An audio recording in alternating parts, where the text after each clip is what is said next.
when the water was public or town water was moved up to the area, what was the reasons for the contamination that was stated for them to have to go on town water?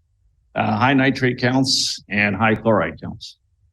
So that high nitrate and chloride counts, if you sell a house, you do not need to identify unless you've had it properly tested to the new owners of the house. So that's what happened to me. Is I moved into a house, I had the bacteria test. The homeowners did not know about the high nitrate counts, and that's where I almost lost my second child. Through this application, the reports that have been submitted have been reviewed by our technical experts and engineers, including the region, in quite details because of the history of the land and the contamination that's being discussed. Based on the test results and the studies that have been concluded, there was no concerns identified, and our experts and engineers have looked at it. The region, however, has asked for further investigation or a little bit more inquiry into the aquifers on this property. I appreciate your comments and I appreciate the technical reports. You obviously weren't here in those years that I was, that there was all kinds of technical reports that the water was safe and there was no issue with the water, and it really didn't actually happen until, you know, residents became very adamant and concerned due to the fact of what was happening in health concerns of the homes around the lake. So I'm not a huge, you know, rah. We've done some technical studies today. That means tomorrow it's going to be fine. I'm more concerned about who's going to manage it so it is fine, because, you know, we're the ones who are going to have the legacy if, you know, something should happen with these wells in these homes due to the drainage and the particular sensitivity of the area. We know what's happened to the health of the lake in the last decade, especially since the roads were paved in the area and the runoff is now goes into the lake. We visually see it, and, you know, to ignore it at this point of time, I believe that everybody who built a home around the lake was to 100% be on water, town water.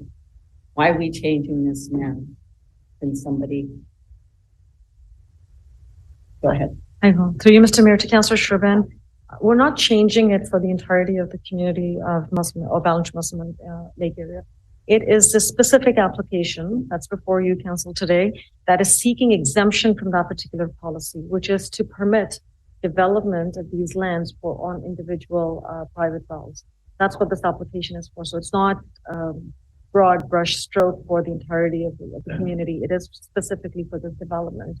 Although not on council, I remember when that happened, the residents in Musselman's Lake area were required to go onto the water. And, you know, and I had the same question. I know we've talked about this a couple of times, like, why is this exemption being considered?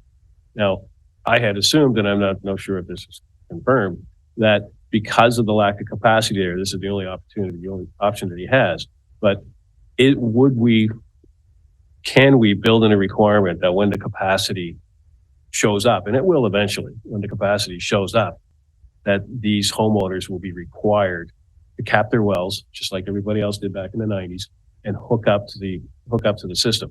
You know, I mean, and I know there is other legislation that, you know, that frowns on what we call partial servicing, either, you know, public water to private septic system or the inverse. You know, I know that there's legislation that prevents that.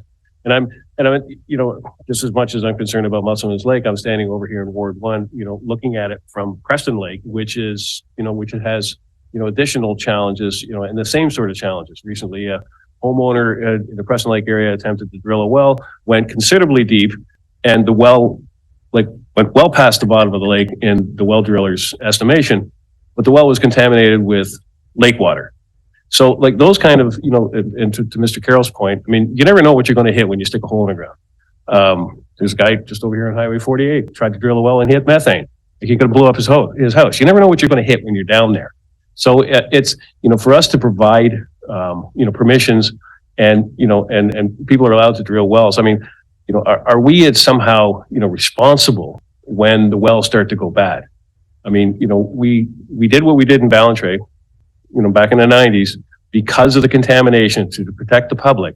You know, I'm concerned that, you know, we all hope it doesn't happen, but I'm concerned that, you know, A, to Councillor Sherban's point, that this is setting a precedent, and B, that, you know, we can't control what eventually comes out of those wells. I have lots of residents who have wells 30 gallons a minute or more, you know, as Mr. James said, they can't drink the stuff. You know, I mean, they won't cook with it. They won't drink, they won't drink it because of what's in the water. For us to allow, you know, additional development, you know, we love what James is doing, you know, cleaning up this area, you know, like rebuilding some of the older homes. And I wish somebody would start doing that in Preston Lake. You know, we love that this is happening, but, you know, to continue to allow people to, you know, to drink water and then just walk away from our responsibility, like out of the ground. Because we all, you know, it's not going to get any better. That's the reality. More and more chlorides, more and more nitrates. We know it's going to get worse. It's not going to get better on its own.